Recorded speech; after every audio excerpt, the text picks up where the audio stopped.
Snimak koji kruži internetom već danima zapalio je komentare od Beograda do Banja Luke.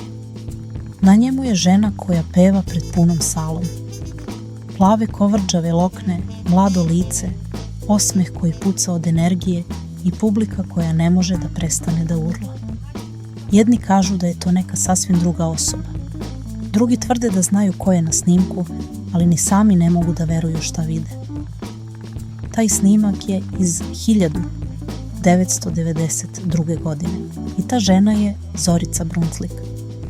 Ali pre nego što počnemo da pričamo o kosi i marami, postoji nešto važnije što moraš da razumeš. Postoji razlog zašto Zorica, posle svakog nastupa, 30 godina bez jednog izuzetka, odmah stavlja maramu na glavu čim padne poslednji aplauz. I taj razlog nije bolest, nije gubitak kose. I sigurno nije ono što si pomislio kad si prvi put video tu fotografiju. Ako si odrastao na ovim prostorima, Zorica Brunslik ti zaista ne treba predstavljanje. Njen glas prepoznaješ za prvih 5 sekundi pre nego što DJ najavi ime. Njene pesme znaju tvoji roditelji, znaš ih ti i sasvim je sigurno da će ih znati i tvoja deca. To je ona retka vrsta prisutnosti u muzici koju zapravo ne možeš da planiraš ni da kupiš. Ona se dogodi sama od sebe kada si dovoljno dobar i kada si dovoljno dugo tu. Ali pogledaj je na toj fotografiji iz 1992. i na trenutak ti neće biti jasno šta gledaš.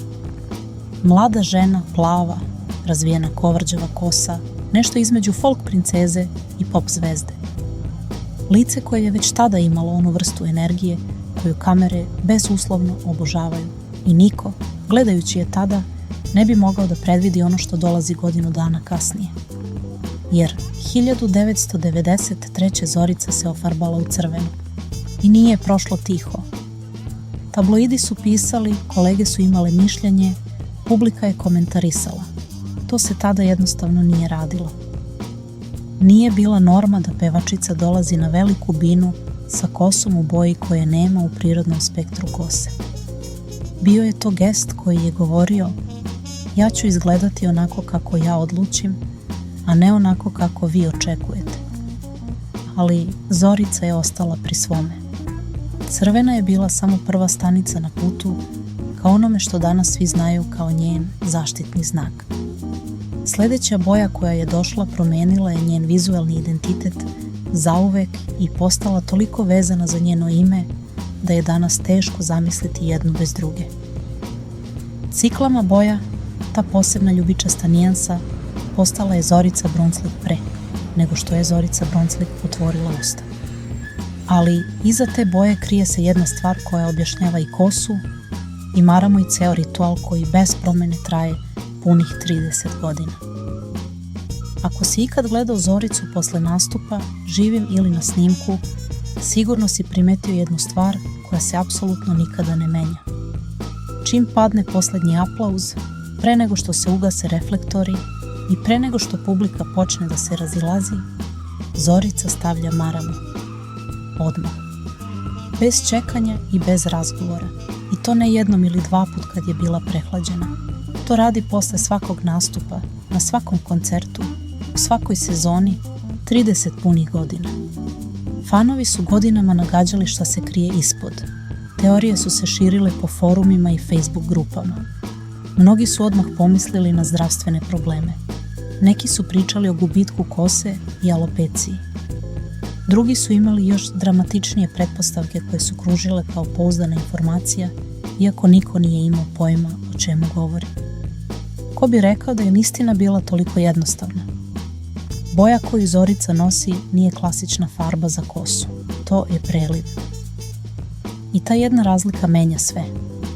Preliv, za razliku od farbe, nema istu strukturu vezivanja za vlakno kose, što znači da je i znatno osjetljiviji na spoljne faktore. A pozornica je za preliv doslovno neprijateljska sredina.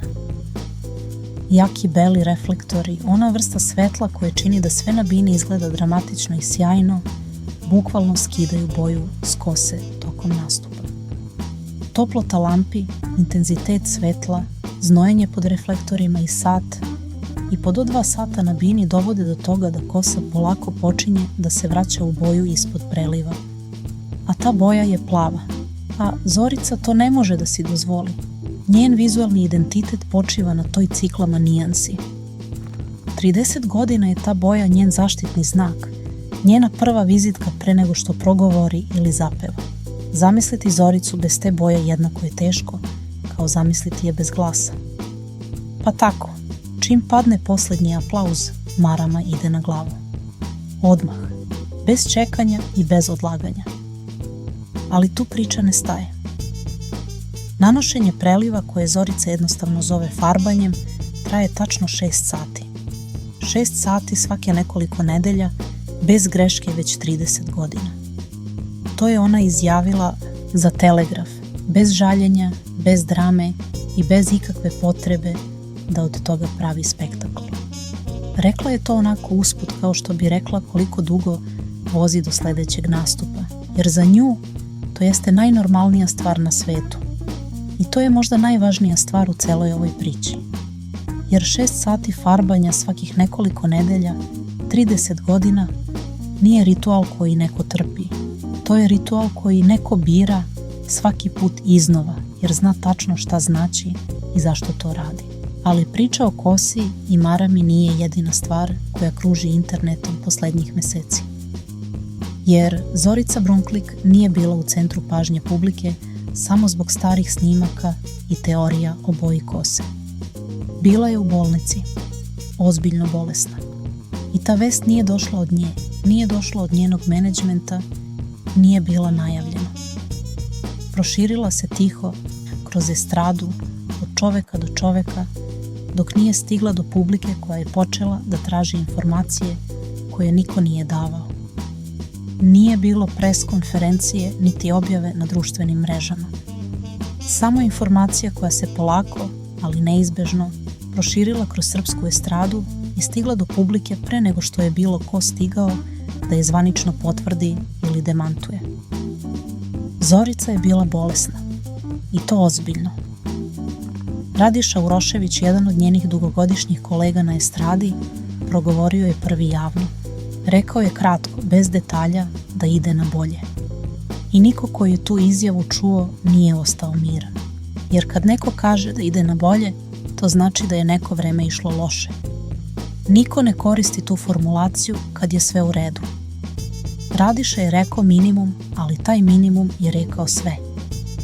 Kemiš, pevač čije je pravo ime Miroljub Aranđelović, dao je malo opširniju izjavu i rekao je da je optimista i da se nada njenom povratku na binu. Zadrži se na toj reči na trenutak. Povratku. Ne nastavku karijere, ne novim pesmama, ne sledećoj turneji. Povratku na binu. Reč koja se ne bira slučajno. Reč koja za svakoga koje razume zvuči kao signal da Zorica nije bila blizu. Bine već duže vreme i da kolege to znaju, ali biraju da ne govore više nego što moraju. A onda je progovorio Pavle Petković i rekao jednu jedinu rečenicu zbog koje su mnogi zastali i pročitali je 2 puta. Zorica mi je kao druga majka. Čovek koji je godinama uz nju, koji ju je gledao na scenama širom Balkana, koji je bio svedok i sjajnih noći i teških perioda, opisao ju je ne kao koleginicu i ne kao saradnicu, nego kao majku. I to nije retorička figura za novinsku izjavu. To je rečenica koju izgovoriš kada zaista misliš ono što kažeš i kada situacija u kojoj si te primorava da budeš iskren. I upravo ta jedna rečenica govori više o Zoričinom mestu u srpskoj muzici i u životima ljudi oko nje, nego jedna nagrada, jedna prodata ploča ili jedna puna sala. Kad je snimak iz 1992. počeo ozbiljno da kruži društvenim mrežama, desilo se nešto što nije bilo predvidivo. Umesto da ga publika iskoristi za poređenje na štetu Zorice, za komentare o starenju ili za onaj tip hladnog humora koji je inače standard u komentarima ispod starih fotografija, reakcija je bila potpuno suprotna.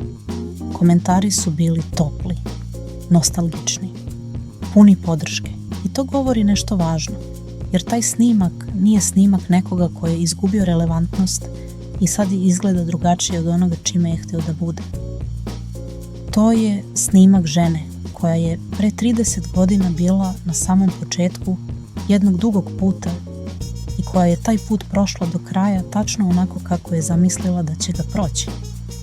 Ciklama kosa, turbani posle koncerata, 6 sati nanošenja preliva svake nekoliko nedelja, 30 godina istog rituala koji ne preskače ni kad je umorna, ni kad bi htela da poštedi sebe vremena. Kada to sagledaš sve zajedno, to nije ekscentričnost jedne pevačice koja želi da bude upečatljiva. To je slika žene koja je pre 3 decenije donela jednu odluku o tome ko želi da bude na bini i koja od te odluke nije odustala ni jednom. A publika to prepoznaje, čak i kad ne zna da to prepoznaje. I dok njeni kolege govore u obliku oprezne nade, dok biraju reči koje ne obećavaju previše, publika ispod tih komentara govori drugačije. Publika ne pita hoće li se Zorica vratiti. Publika pita kada. Ne zna se kada će Zorica Brunslik biti ponovo na bini. Ne zna se kada će reflektori ponovo početi da napadaju tu ciklama boju i naterati je da posegne za turbanom čim se ugase lampe.